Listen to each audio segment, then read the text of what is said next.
Hi, everybody. Had me some Chick-fil-A, honey. That was good. I was hungry. I had an ice cream cone. I had a #2 deluxe with American cheese. I've been craving ice cream a lot during my pregnancy, but I digress. Okay, so this video is not about me or pregnancy vlogs. This is about, of course, the infamous Tami and Keisha bullying situation down in Tahiti from Basketball Wives. And my thing is, I'm in agreement with everyone else as far as like Tami was way out of line. Way out of line. I mean, clearly the girl was scared. And you punked her. You punked her a couple of times. So I don't understand the process of keep punking her. I guess for your, well, I know things with bullies, when they pick on people, it makes other people, when they pick on people, it makes them feel better. And the thing is, my beef is with Keisha. Why are you letting someone talk to you like that? When y'all was at that dinner table the first time that night and she was like, bitch, bitch, bitch, and more bitch, you should have nipped that in the bud right there. You can't talk to people who act like that. You can't deal with them nicely. You can't say, please don't be rude and call me a bitch. You can't talk like that to people like that. So, and I understand that that's not how she's brought up, but then why are you on the show? Like, did you not watch Basketball Wives? Did you not know what type of women you were dealing with? And if she says that she did not, I think she's lying, because I'm sure people told her before she got on the show, oh, you finna do what? You did see it last season, right? You built for that? Are you sure? You know, and I'm like, you don't let people verbally harass you. You don't let people put their hands on you. You don't let people get in your face and just talk all kind of shit, because it's not okay. And everybody's like, well, Evelyn and Shani should have said something. They grown women. It's not their job to protect another grown woman. Yeah, granted, they could have stepped in and said, Tami, you doing too much. Have a seat. No, get the what? Give her bag back. What's wrong with you? They could have said it like that, or you've had too much to drink. You need to stop. You're tripping. Let's go to the room. It's not their position. They shouldn't have to stand up for you. They don't even know you. They're not your friends. Y'all don't go back like 4 flats on Cadillac. Y'all ain't together. I mean, you ain't run the streets with them. They supposed to defend you for what? What would they gain from standing up for you? You're a grown person. You need to stand up for yourself. You need to be an individual. And this hits home for me because, okay, I'm small just like she is. I'm 5'1", and when I'm not pregnant, right now I'm 130. Girl, I stepped on that scale, said 130 and 0 ounces. And I'm only 6 months. I still have 3 more months to go. So I'm going to work that out. That P90X and Insanity is on deck soon. But no, I'm like 5'1", average 105, 103 pounds. And I've been like that all my life. Well, maybe the max I've been like 113. And I've been in I'm in a handful of fights, maybe like 6 or 7 fights in my life. And I've been jumped twice. And my thing is, you have to stand your ground. You cannot let people disrespect you. And the reason why I got into those fights is because I stood up to the person like, first of all, you're not going to talk to me like that. 2, you surely ain't going to put your hands on me. Because you put your hands on me, we'll have a misunderstanding. And I'm going to need you to you're a dancer. You're agile and swift. I know that bitch is big and manly, but shoot, you better swerve and sticker. I'm just saying, I'm not an advocate for fighting, but you need to know what to do, how to defend yourself. And certain people in this world are not going to understand niceness. They're not going to understand calmness. They're not going to understand a more reasonable way of handling a situation.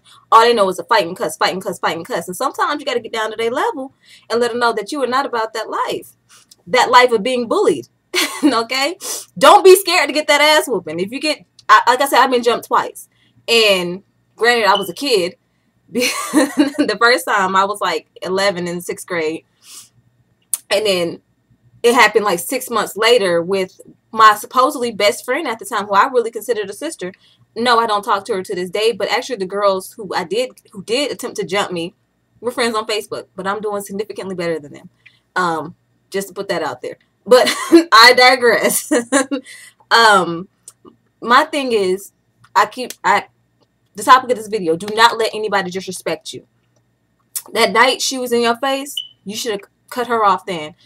Let her know. First of all, you're not going to talk to me like that. I'm a grown-ass woman. You're not going to get in my face. You're not going to put your finger in my face. And if you feel like you need to put your finger in my face, you need to leave. or I'm finna go. Because first of all, I'm not finna fight you, but you're not finna disrespect me. Stand up for yourself. Don't sit back and cower. And what the fuck were you crying? Ooh, I'm sorry. Yeah, this is explicit. What were you crying for? For what? Because she took your pocketbook? You should have walked up and snatched it back. You just act like you 5 years old and somebody stole your candy. Get out of here. I can't stand women like that. We are the same size. And I understand everybody's not built for that, but you got to have a backbone in this world. You can't let nobody, when you enter the real world, as far as like your career, your jobs, you have all these different roles to play. PTA, if you're a mom, you got some bull over there. Ladies, you know, cattiness with the mouth. You're not going to be out fighting your kid's school, but still, you're going to stand your ground. Let that whoever you're dealing with in the workforce, PTA, at home, you're going to let them know that you're not going to disrespect me. And I just don't understand why that went down the way it did. And I felt bad for her. But at the same time I did it, I'm like, you let that happen.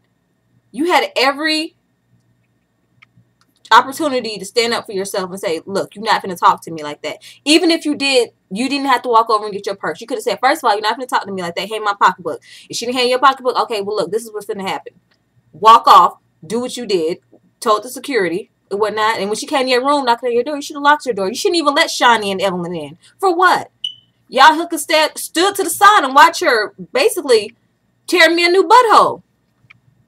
You didn't even say nothing. They didn't even have to physically jump in and hold Tammy back. They didn't even say, Tammy, what are you doing? Relax. You've been drinking too much. That's a simple statement as that possibly could have diffused that situation a whole lot. Because what's Tammy going to do? Evelyn and Shawnee, would y'all defend her? Would y'all want something too? I highly doubt Tammy would have came to Shawnee like that because she need that check. She got all them kids and she ain't got no money. So, she's not going to come to Shawnee like that. And looking at Shawnee O'Neal like, why are you airing this? You didn't have no control of how this whole situation went down.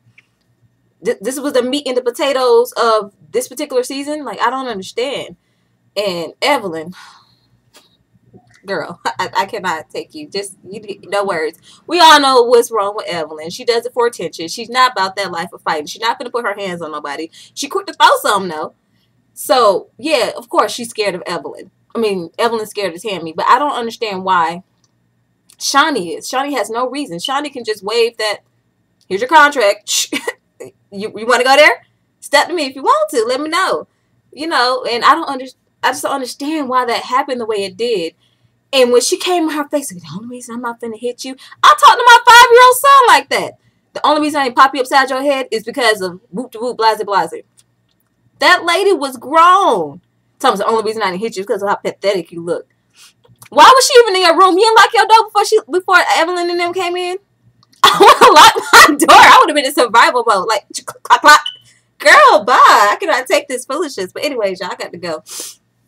I usually don't do these rants or whatnot, but everybody throwing their 2 cents in, so I had to throw my 2 cents in. And my opinion is a little bit differently for everybody else. I don't think it's Evelyn and Shauna's responsibility to take care of or defend a grown person. You should have did that on your own. And when y'all was in the limousine or the van coming there, she was like, could you cough in your hand, please? Seriously, I would have been like, look, I coughed in my hand. I don't even know why you're complaining because Susie's the one sitting next to me. Now, if you got a problem with me, or I don't understand why every time I say something, you got a little snarky comments to make. We in vacation, and that probably would have put her on edge, but so what? And don't be scared to speak your mind and say what you got to say. You're an individual. You pay your taxes. Hopefully you pay taxes.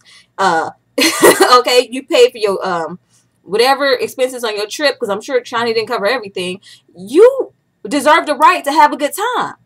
And you deserve the right to not to be battered or verbally harassed or bullied or any of those type of things. And my situation with bullying, I'm going to do a different story on it because it started, yeah, it's a long story.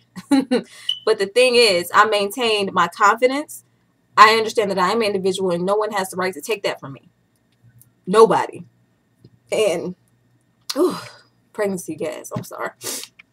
Ooh, okay, but that's basically it. But yeah, I'm gonna have to do a follow-up video on bullying in general. But yeah, Keisha, get your life together, man. I really hope you don't come next season. I'm not even looking forward to seeing you. If this is how you're gonna act every time you get in a conversation, verbal or physical, you don't need to be on this show. And I think we have to hold you accountable for something because you knew what it was when you got there. And you thought you could escape by like Susie. But Susie almost got her behind tapped a couple of times, if you recall. But it's all right, though. Yeah, I went to her. Oh, yeah. And then Susie came in that room and tried to give her a hug. Like, at the end.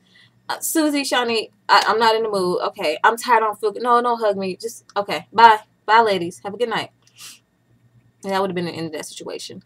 So, yeah, y'all. That's my 2-3 cents on this Basketball Wives drama. All right, y'all. Bye.